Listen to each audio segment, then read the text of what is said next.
78వ స్వాతంత్ర దినోత్సవం సందర్భంగా జిల్లా సమీకృత సముదాయ ఆవరణలో జాతీయ జెండాను ఆవిష్కరించారు. ప్రజా వ్యవహారాలు సలహాదారు వేం నరేందర్ రెడ్డి, జిల్లా పాలనాధికారి వేశాంక, ఇబ్రహీంపట్నం శాసనసభ్యులు మల్రెడ్డి రంగారెడ్డి మరియు MLC AVN Reddy, DCP Sunitha Reddy, అదనపు కలెక్టర్ ప్రతిమా సింగ్.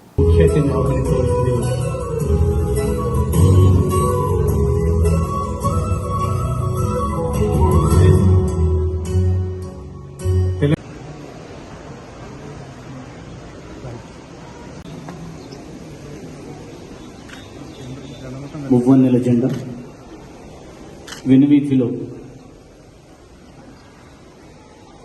ఎగరడానికి సిద్ధంగా ఉంది.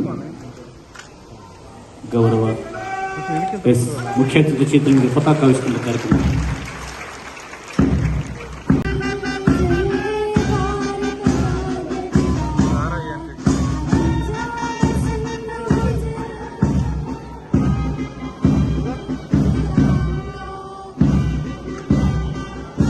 భోగరథ్ దయానంద్ గారు, గౌరవ ఎంపీ చెవెళ్ళ